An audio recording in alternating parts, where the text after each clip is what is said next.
राधे राधे। आज हम बात करेंगे राधा अष्टमी से।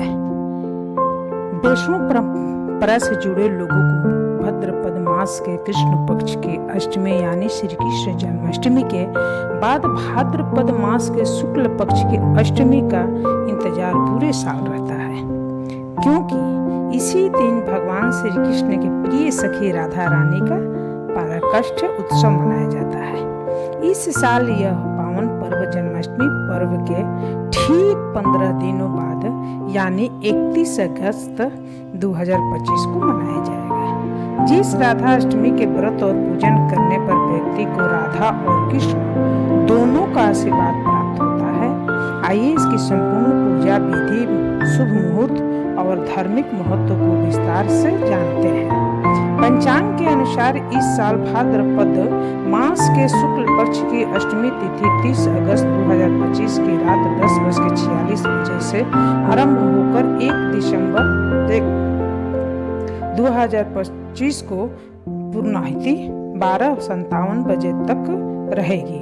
इस प्रकार उदया तिथि के अनुसार साल राधा अष्टमी का पावन पर्व 31 अगस्त 2025 को मनाया जाएगा। इस दिन राधा रानी की पूजा के लिए सबसे उत्तम मुहूर्त प्रातःकाल 11:05 से लेकर दोपहर 1:38 बजे तक रहेगा। इस साल तरह राधा रानी के भक्तों को उनकी पूजा के लिए तकरीबन 2.5 घंटे का समय मिलेगा। शास्त्रों में इस विधि तिथि को श्री राधा जी का परकाष्ठ दिवस मनाया गया है। श्री राधा जी वृषभानु की यज्ञ भूमि से प्रकट हुई थी। वेद तथा पुराण आदि में जिनका कृष्ण वल्लभा कहकर गुणगान किया जा गया है। ये श्री वृंदावनेश्वरी राधा सदा श्री कृष्ण को आनंद प्रदान करने वाली साध्वी कृष्ण प्रिया थी। कुछ महान अनुभव श्री राधा जी का प्रकाष्ठ श्री वृषभानुपुरी या उनके ननिहाल रावल गांव में प्रातः काल का मानते हैं।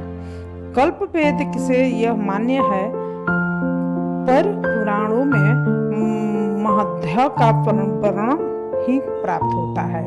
शास्त्र में श्री राधा कृष्ण की शाश्वत शक्ति स्वरूपा एवं प्राणों की अधिष्ठात्री देवी के रूप में वर्णित है। अतः राधा जी की पूजा के बिना श्री कृष्ण जी की पूजा अधूरी मानी गई है। श्रीमद् देवी भागवत में श्री नारायण ने नारद जी के प्रति श्री राधवे स्वाहा षडाक्षर मंत्र की अति प्राचीन परंपरा तथा विलक्षणा महिमा के वर्णन प्रसंग में श्री राधा पूजा की अनिवार्यता का निरूपण करते हुए कहा है कि श्री राधा की पूजा न की जाए तो मनुष्य श्री कृष्ण की पूजा का अधिकार नहीं रखता। अतः समस्त वैष्णव को चाहिए कि वे भगवती श्री राधा की अर्चना अवश्य करें। श्री राधा भगवान श्री कृष्ण के प्राणों की अधिष्ठात्री देवी हैं, इसलिए भगवान इनके अधीन रहते हैं। यह संपूर्ण कामनाओं का साधन करती है, इसी कारण इन्हें श्री राधा कहा गया है। अन्य व्रतों की भांति इस दिन भी प्रातः उठकर स्नान आदि क्रियाओं से निर्वृत्त होकर श्री राधा जी का विधिवत पूजन करना चाहिए। इस पूजन हेतु मध्यम का समय उपयुक्त माना गया है। इस दिन पूजन स्थल में ध्वजा, पुष्पमाला, वस्त्र, पताका, तोरवाड़ादि और विभिन्न प्रकार के मिष्ठानों एवं फलों से श्री राधा जी की स्तुति करनी चाहिए। पूजन स्थल में 5 रंगों से मंडप सजाएं। उनके भीतर सोंडस दल के आकार का कमल यंत्र बनाएं। उस कमल के मध्य में दिव्य आसन पर श्री राधा कृष्ण की युगल मूर्ति पश्चिमाभिमुख करके स्थापित करें। बांधों सहित अपनी सामर्थ्य अनुसार पूजा की सामग्री लेकर भक्ति भाव से भगवान की स्तुति गाएं।